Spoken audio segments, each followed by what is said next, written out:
Hey guys, it's Ike, and welcome back to another edition of Bad Ramblings, the series where I ramble on badly. Today's topic is the Kase-san and Morning Glory US premiere at Anime Expo. Now, honestly, I should have made this video immediately after I came back from AX, but unfortunately, going to two conventions back-to-back did take its toll on me, and I was technically dead for like 2 weeks. But anyways, I will make another video for Kase-san as a whole series when the final volume comes out, so, you know, you have that to look forward to.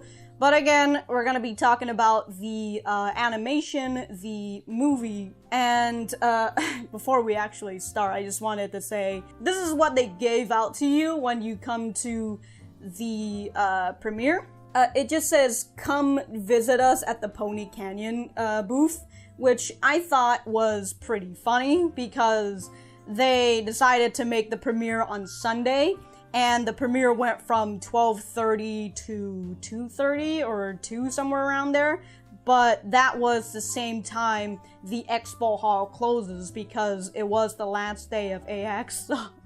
So honestly, it's like, I don't know about visiting you at the Pony Canyon booth, alright? I can't even do that. So anyways, the US premiere was a way for the director and other staff members of the Kase-san movie team to get an impression of the US audience and how they will react to this movie. So first things first, I do like the Kase-san series. I like its pure Yuri aspect, and I do like its coming-of-age story.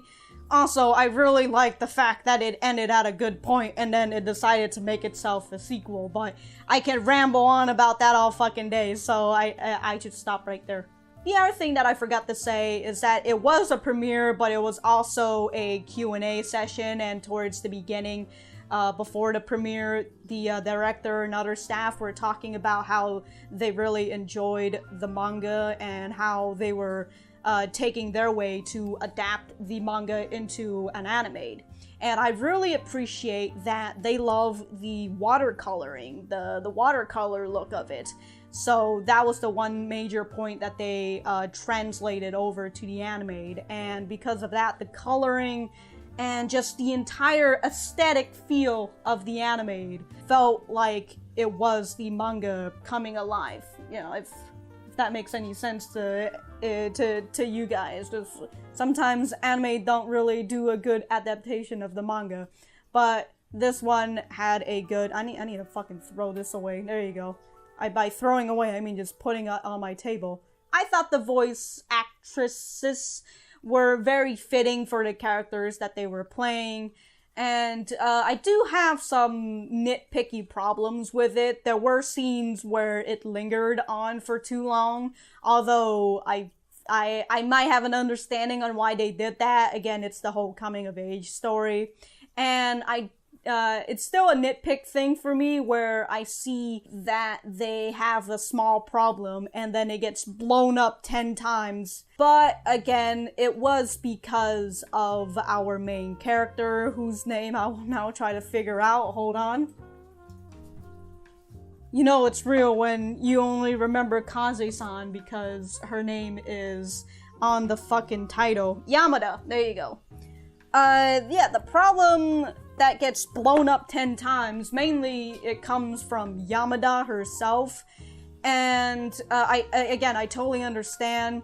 The other thing was that everything felt like it was in segments. It didn't feel like a coherent movie.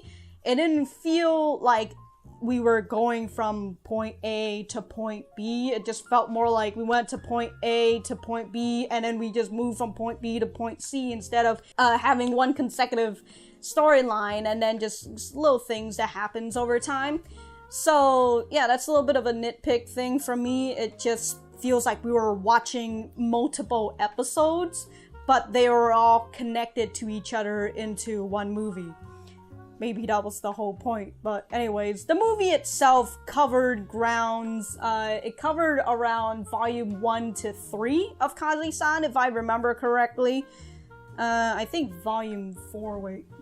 Yeah, it's volume 1 to 3 that they covered in the movie. And I thought that they had a good coverage of it. A lot of things didn't feel rushed, but again, it did feel like everything was in segments. They were all on its own. It felt, I mean, I'm going to repeat this. It just felt like multiple episodes just stitched together. Other than that, I've recorded my opinion and also a buddy of mine's opinion. He's never seen Kase-san before, so you get an outside perspective. I've recorded both of us when right after the premiere ended, so I'm just gonna clunkily stitch it in with this Bad Ramblings. And also, you can check him out in his Twitch. He has a YouTube channel, but he doesn't really fucking uploads. But he does live stream on Twitch. He's a very cool guy, a fellow anime fan. The other thing is that I do have a vlog channel. I'm posting my Anime Expo vlogs over there. So if you want to check that out, just go into the description down below, or maybe it might be a card up here. That's gonna be it for me, so, yeah. Alright, so we just got out of the premiere for, Kase-san and Morning Glories. Yep. What's your thoughts on this? Yeah, it was good. It was pretty good. Yeah, I want part 2 right now. Like, yeah, me too. Cash money would pay significant monies, and we saw that for free. Yeah, and I would really want like a second part as well. But anyways, the first part covered chapters volumes 2 through 3. Yeah. And it ended as they were going to university. It was really well done. The orchestral part of it, the music composition was very, very good. The voice acting was fantastic because we had there's really good voice acting in the industry. We had Sakura in there from and she's in stuff for a whole bunch of different popular anime and stuff. You probably know her voice, and it was just a phenomenal anime or movie short. It was like an hour-long movie. Yeah. It covered all of the stuff that the manga covered. I don't think it left anything out, did it?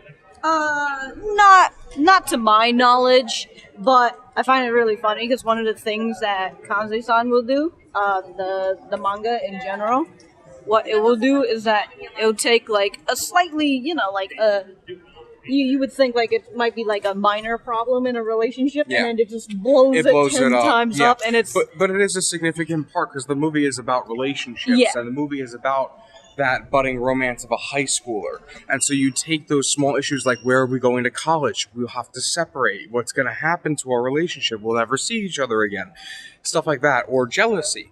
And you have these small issues that become really big because it is significant, especially in that type of a relationship scenario. And it really explores the issue in a really enlightening and just wholesome way that makes you feel a little good on the inside. Yeah, and honestly, the way that they blow it up as well is because Yamada herself has like anxiety herself. Yes. Like she has social anxiety. So when it's, even if it's like a minor problem for her, it's real. It becomes a huge issue. Yeah. Small things can get blown out of proportion very quickly because she doesn't know how to react to them. Yeah. And that's a real issue for a lot of people, just anime. Yeah, I feel that. So yeah. Yeah, it was good. Yeah. Oh, too bad Aaron wasn't here, am I right? Yeah, Aaron lost out again. Aaron missed out again. Oh, well. Oh, hey, you're back from the video. Well, I don't really have much else to say other than the fucking outro. So, thank you guys for watching. Please remember to like, share, comment, and subscribe. I've got my social medias. Check me out on my Twitter, my Instagram. Also got my Discord. That's down in the description down below. Also got my Patreon page, which you can check out. Which you can check out and help me feed my habit. Other than that, thank you guys again for sticking around, and I will see you guys in the next video.